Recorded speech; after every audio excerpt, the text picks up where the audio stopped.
His company was gone. His empire was crumbling. And for the first time in his life, he was truly alone. His mind screamed at him to fight back, to hold on to his pride. But then, a thought slipped through. What if Daniel was right?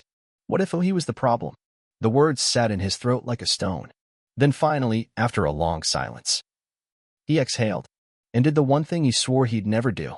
He looked up at Judge Hayes and said, "I was wrong." The entire courtroom froze. The murmurs, the whispers, the camera clicks. Everything stopped. Judge Hayes didn't react. She simply waited. Lucas swallowed, forcing himself to continue. "I was wrong," he repeated, the words burning on his tongue. "I should have stood. I should have respected this court." The moment felt like it lasted forever. Then, Judge Hayes finally spoke. "I see," she said simply. Lucas's fists tightened. He had done what she wanted. Wasn't that enough? But then, Judge Hayes leaned forward. "Tell me, Mr. Caldwell," she said, her voice calm. "Are you apologizing because you mean it? Or because you want your power back?" Lucas flinched. For once, he didn't have an answer. He sat there, stunned, as Judge Hayes studied him. Then she sighed. "I'm releasing you." The courtroom exploded. Gasps. Murmurs. Reporters scrambling to take notes. Lucas barely heard any of it. He was free. But as the bailiff unlocked his handcuffs, Lucas realized something terrifying. He was free, but he had nowhere to go. His company wasn't waiting for him. His power was gone. And for the first time in his life, he had to figure out who he was without it. Outside the courthouse, the media storm was relentless. Cameras flashed in his face. Reporters screamed questions. "Mr. Caldwell, do you regret your actions? Are you going to fight for your company? Has Judge Hayes humbled you?" Lucas ignored them all, shoving past the crowd. His car was waiting at the curb. Daniel stood beside it, looking relieved. As soon as Lucas got in, Daniel shut the door behind him. Silence. Lucas exhaled, running a hand through his hair. "Drive." The car pulled away, the courthouse fading into the distance. Lucas stared out the window, his mind spinning. Everything felt different. For years, he had been the king of the world. Untouchable. Unstoppable. Now, he was just a man. And for the first time in his life, he had no idea what came next. The ride from the courthouse was silent. Lucas sat in the back of his luxury car, staring blankly out the window. The city streets blurred past him. But for the first time, they didn't feel like his kingdom. He was no longer the man people bowed to. No longer the billionaire who controlled everything. Now, he was just another scandal. Daniel sat beside him, checking his phone. Every few seconds, he'd glance at Lucas, almost as if he was waiting for him to explode. But Lucas didn't. He felt numb. His name was still trending on every platform. His face was plastered across every major news site. And worst of all, his company was gone. This isn't happening. He had lost court battles before. He had faced bad press. But this was different. Because this time, he wasn't sure how to fix it. The car finally pulled up in front of his penthouse building. Daniel opened the door, waiting for Lucas to move. He didn't. For a long moment, he just stared at the entrance. His home. His empire. But, was it still his? Daniel cleared his throat. "Sir." Lucas exhaled sharply, and stepped out. The second he walked into the building, he felt it.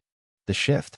The doorman, who once scrambled to greet him with a nervous smile, now barely nodded. The receptionist didn't even look up. Whispers followed him as he walked through the lobby. Lucas clenched his fists. This is what losing really feels like. Up in his penthouse, nothing had changed. The polished marble floors. The floor-to-ceiling windows overlooking the city. The sleek, modern furniture that looked like it belonged in a museum. Everything was exactly the same. Except him. He poured himself a glass of whiskey and sat down on the couch. Daniel stood awkwardly near the entrance. "Sir, I don't want a speech." Lucas cut him off. Daniel sighed. "Fine." He hesitated. "But I have to ask." Lucas took a sip of whiskey. "What's next?" Lucas swirled his drink. "Next?" Daniel folded his arms. "Your company is gone. Your reputation is in flames. Investors have cut ties." He exhaled. "You need a plan." Lucas let out a bitter chuckle. "You think I don't know that?" Daniel hesitated, then took a slow breath. "So what are you going to do?" Lucas exhaled. He didn't have an answer. For the first time in his life, he had no idea what to do. The next morning, Lucas woke up to bad news. Not that he had expected good news. He wasn't that naive. But this? This was worse than he imagined. He had barely slept. The whiskey didn't help. Nothing did. His phone buzzed on the nightstand. He reached for it, eyes still heavy, and the moment the screen lit up, headlines flooded his feed. Richard Graves declares Caldwell Industries will thrive without its former leader. Lucas Caldwell's net worth drops by billions overnight. Is this the end of an empire? Lucas clenched his jaw. That should be me. His phone buzzed again, a text from Daniel. You need to see this. A link followed. Lucas clicked it. It was a clip of Judge Hayes. She was at a charity event, standing in front of a crowd, speaking into a microphone. Lucas's eyes narrowed. People like Lucas Caldwell have spent their lives believing the rules don't apply to them, she said. But the law doesn't care about power. It doesn't care about wealth. Then, she glanced at the camera. And if there's one lesson I hope he's learned, it's that respect is something money can't buy. The audience cheered. Lucas nearly threw his phone. She's still talking about me? His blood boiled. Judge Hayes thought she had won. She thought she had taught him a lesson. Lucas gritted his teeth.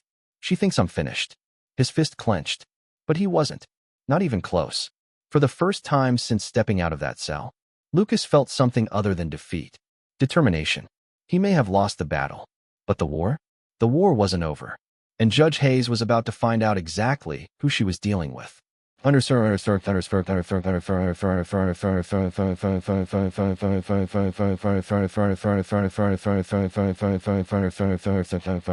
Underscore. Nathan arrived at the penthouse an hour later. He barely stepped inside before Lucas threw a folder onto the table. Nathan hesitated. What's this? Lucas leaned back, sipping his coffee like nothing was wrong. A plan. Nathan picked up the folder, flipped it open. His eyes widened. You're serious? Lucas grinned. Dead serious. Nathan looked over the pages. His usual professionalism faltered. Sir, you can't be thinking about launching a takeover. Lucas's smirk didn't fade. Richard stole my company, he said. I'm stealing it back. Nathan sighed. Lucas, your stock is plummeting. You don't have the same influence. The board is full of cowards. Lucas's voice was ice. They abandoned me the second things got rough. Nathan exhaled. And Judge Hayes. Lucas's smirk twitched. What about her? Nathan folded his arms. She's not done with you. Lucas's jaw tightened. That woman. She had humiliated him, exposed his weaknesses. But what infuriated him the most wasn't the punishment. It was the fact that, deep down, a small part of him knew she was right. That thought made him sick. So he buried it. She's old news, Lucas said coldly. This isn't about her. Nathan didn't look convinced. But Lucas didn't care. He wasn't here to reflect. He was here to win.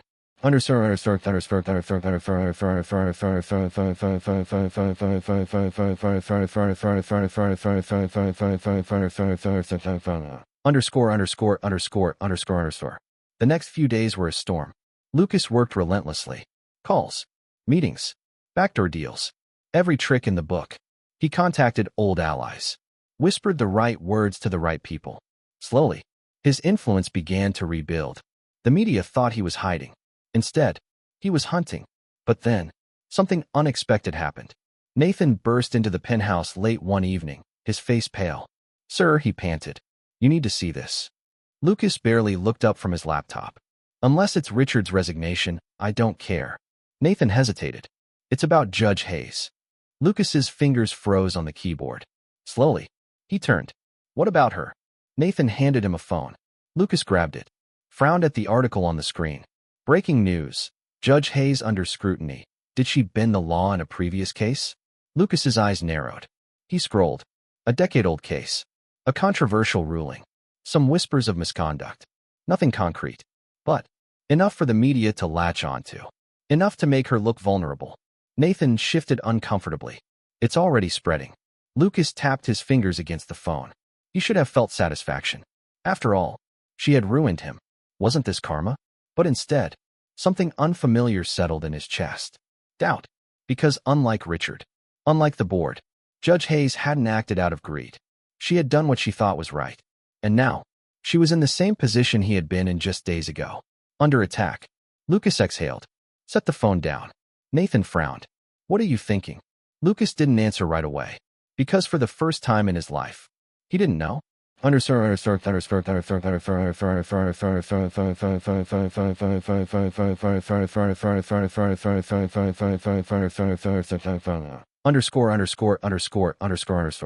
Lucas stared at the article on the screen. Judge Hayes, the woman who had torn his life apart, was now the one under attack, and he had nothing to do with it, which meant someone else did. Someone with power. Someone who wanted her gone. Nathan studied him. Well, Lucas leaned back in his chair, exhaling. Well, what? Nathan hesitated. Are we going to use this? That was the real question, wasn't it? Lucas had every reason to sit back and watch her burn. She had humiliated him. She had locked him up. She had destroyed his name. This should have been poetic justice. And yet, something felt off. Lucas tapped the screen. This case, he muttered. What's the full story? Nathan pulled out his own phone, scrolled through files. It was a big case back in the day, he said. Corporate corruption. A whistleblower trial. He frowned. Judge Hayes ruled against a company that was accused of fraud. People said the case wasn't airtight, but she stuck by her decision. Lucas raised an eyebrow. And now, years later, people care? Nathan hesitated.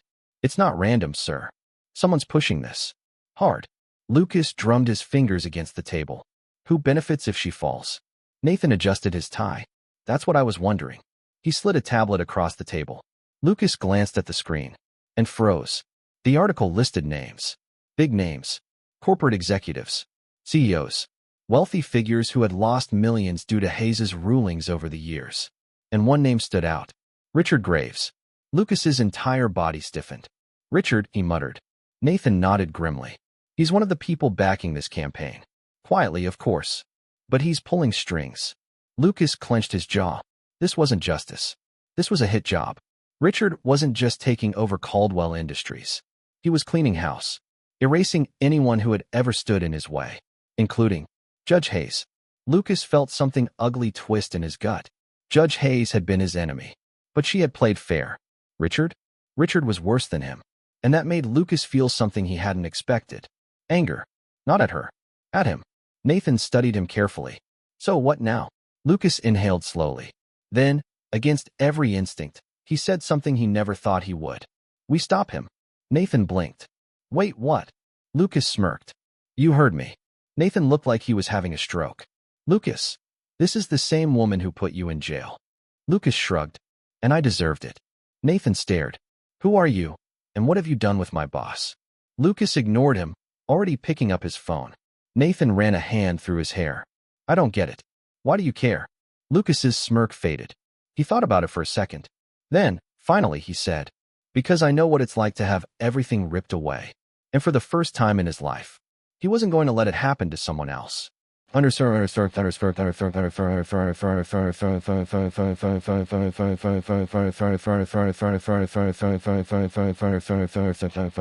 Underscore. Lucas Caldwell was doing something he had never done before.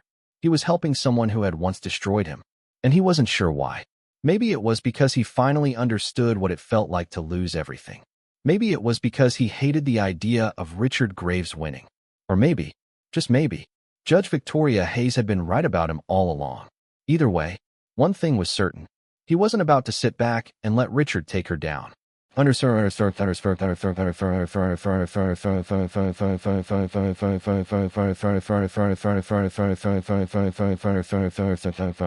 Underscore. Nathan paced the penthouse, shaking his head in disbelief. I can't believe this.